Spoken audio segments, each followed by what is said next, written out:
Meus amigos, acho que a história precisa ser atualizada, viu?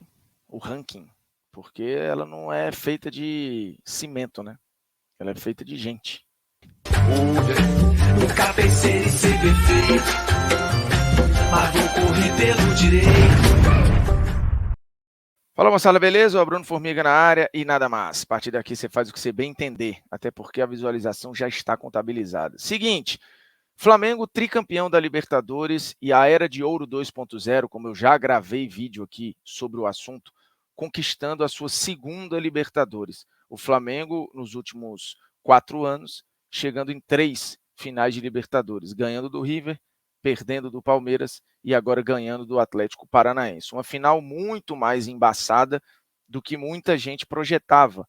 E se de fato não houvesse a expulsão justa, diga-se passagem, do Pedro Henrique, o resultado poderia ser muito diferente, porque o Atlético fez e fazia um grande primeiro tempo. Porém, a expulsão mudou o jogo, faz parte de uma decisão tensa no detalhe.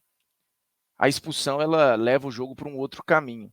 E pouco depois da expulsão, Gabigol voltou a decidir uma final de Libertadores e voltou a decidir uma final pelo Flamengo. O que, para mim, coloca o Gabigol definitivamente no ranking ou no pódio dos ídolos da história do Flamengo. Para mim, ele já estava na discussão há um bom tempo do top 5, para muita gente do top 3, mas é muito provável que a gente esteja vendo a construção e a consolidação do segundo maior ídolo da história do Flamengo, ou do segundo nome mais importante na história do Flamengo.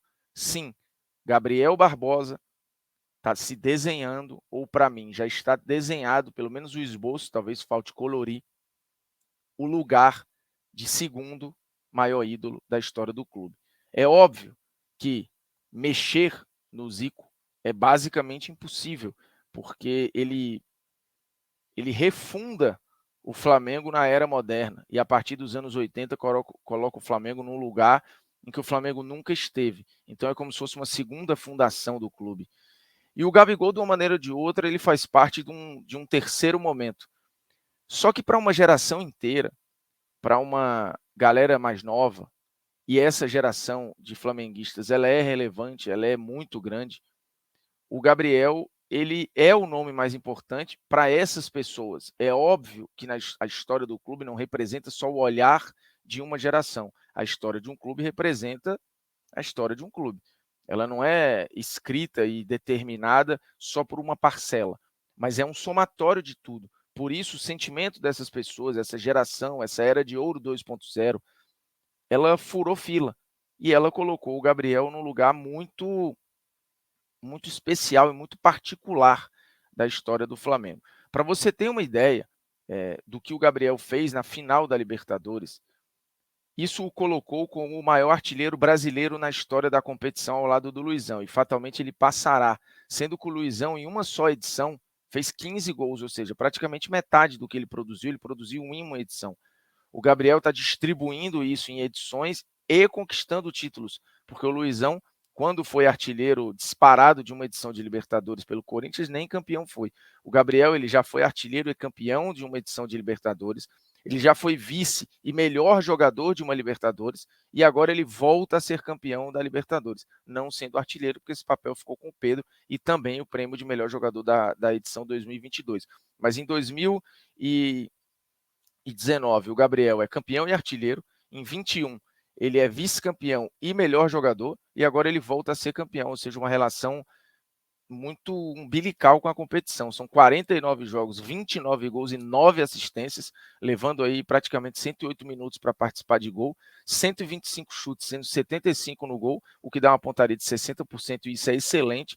2 títulos e, de fato, assim, uma campanha maravilhosa, com uma movimentação muito intensa, né, mostrando que ele não é só um camisa 9 e que ele pode se doar em prol do time. Acho que essa relação com o Pedro fica muito claro o quanto o Gabigol se entregou para que esse Flamengo funcionasse e desse certo, e acho que para ele fez bem, mas principalmente para o Pedro e, obviamente, para o time. Então a gente está falando de um cara aqui que, taticamente, ele foi e é muito importante, e simbolicamente eu acho que ele é uma ligação muito forte com a arquibancada, ele representa, ele é uma extensão muitas vezes do torcedor dentro de campo, isso não tem como medir. Então ele representa não só o que o torcedor sente, mas ele entrega resultado. O Gabriel chegou a 12 gols em 13 finais pelo Flamengo, e isso coloca só atrás do Zico por um gol. Ou seja, ele pode passar o Zico em gols em finais pelo Flamengo, para você ver o tamanho disso. Ele igualou o Zico em gols em finais de Libertadores, porque lembrando, em 81 foram 3 jogos, o Zico fez 4 gols, né, porque ele fez 2 no primeiro jogo, o Flamengo perdeu o segundo, e no terceiro ele faz mais 2. O Gabriel iguala o Zico em gols em finais de Libertadores, já passou o Zico em gols em Libertadores, e já passou o Zico em títulos de Libertadores. É óbvio que o contexto da construção da era Zico é um, e a era Gabigol é um outro momento. Mas também era um momento de tentativa de reafirmar o clube, de recolocar o Flamengo num trilho de vencedor, competitivo, organizado, campeão. E o Gabriel, ele é o símbolo, ou ele canaliza todo esse movimento. Como lá atrás, na era Zico, o Zico canalizou um outro contexto, o contexto de produzir talentos em casa e pelos próprios meios e pelos próprios craques feitos na Gávea, o Flamengo romper uma hegemonia de outros clubes e entrar numa disputa, não só sendo um clube popular, mas também sendo um clube vencedor sequencialmente. Isso o Zico faz lá atrás, por isso que eu sempre falo de uma refundação do Flamengo lá nos anos 80, final dos anos 70 e início dos anos 80. O Gabriel agora, ele faz um outro movimento, né? Um movimento de um Flamengo rico, organizado financeiramente, que não estava transformando isso em troféus, em taças, e ele acaba sendo essa representação. Mas ele não é só um cara que faz gols e que ganha, ele é um cara que decide, que dá a cara o tempo inteiro, que se expõe, que representa, que está tatuado no torcedor, que tem essa identificação, né? Ele tem olhares ali muitas vezes de contemplação para a arquibancada, que é muito legal, né? Cantando junto com o torcedor, vibrando junto com o torcedor, e isso é muito difícil de você medir, né, o peso disso tudo, mas é fato que a era de ouro do Zico foi representada pelo Zico, e acho que essa era de ouro 2.0, como eu rotulei aqui alguns vídeos atrás, para mim tem um rosto e tem um nome. Apesar de você considerar que, pô, talvez o Arrasca tenha jogado mais, o Bruno Henrique tenha sido mais decisivo em clássicos, eu acho que tem vários personagens nesse movimento, né? O Jesus em 2019, agora o Dorival foi muito importante, o Everton Ribeiro fundamental, o Diego Alves lá em 19, agora o Santos. Você tem vários nomes, mas a canalização da imagem, o rosto desse período, para mim é claro que é o rosto do Gabriel Barbosa. E os números na carreira, eles só aumentam, eles só ficam mais assustadores, e no Flamengo é um negócio impressionante, né? Na temporada, que a gente considera que ela nem é brilhante, porque talvez o grande nome da temporada seja o Pedro, a gente está falando aí de 29 gols e 5 assistências. É muita coisa, né? Fora todas as outras construções. E a chegada desde que ele desembarca no Flamengo são números impressionantes, né? 43 gols em 19, 27 em 2020, 34 em 21 e já são 29 em 2022. Ele fatalmente deve passar disso aqui, talvez até igualando 2021. Fora o número de assistências, né? Agora você tem até um número mais baixo, talvez, porque, enfim, o Arrasca voltou a jogar muito, o Everton Ribeiro também voltou a jogar muita coisa, e a participação em gols por temporada é algo muito grande, né? E os números no Flamengo também chamam muito a atenção, são já 133 gols e 39 assistências, né? Basicamente uma média de participação aí de 0,64 e 172 gols se envolvendo, né? Somando gols e assistências. Então, é um número muito forte, que vem casado com títulos, com conquistas, dando resultado. É bom lembrar, a gente está falando da era Zico, tinha campeonatos de mata-mata no Brasileiro, então tinha final para o Zico jogar, e ele fez gols em finais, né, como fez contra o Atlético, como fez contra o Santos, e não é o caso do Gabriel, que não vai ter finais de brasileiro para disputar.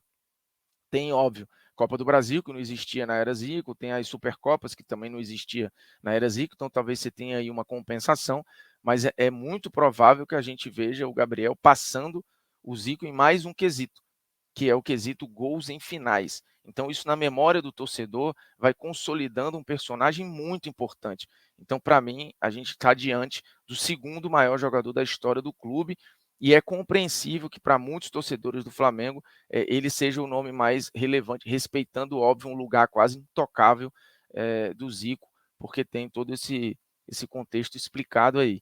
Mas acho que não tem mais discussão contra outros nomes muito importantes aí, inclusive em épocas escassas, né, como o Pet acho que foi em algum momento, o Adriano foi em um outro momento, mas isso não tem mais discussão. E aí mesmo que você concorra com nomes importantes como Leandro, Zico, Adílio, o próprio Nunes, enfim, Andrade, esses todos estavam talvez à sombra ou por trás do Zico. O Gabriel representa e é o grande líder da sua geração. E se eu entendo que essa é a era de ouro 2.0, nada mais natural do que o ícone da segunda era se tornar o segundo na hierarquia histórica do Flamengo. Os comentários estão aí, você concorda ou discorda, faz o seu top 3 ou o seu top 5 da história do Flamengo e justifica se considera, por exemplo, que o Gabriel ainda não é o segundo maior nome da história do clube. Para mim está consolidado, está posto, está construído, com gols, com grandes momentos, com decisões e principalmente com títulos enormes que o flamenguista ficou durante muito tempo bem distante, né? Lembrando, o Gabriel tirou o Flamengo de uma fila de 38 anos em relação à Libertadores.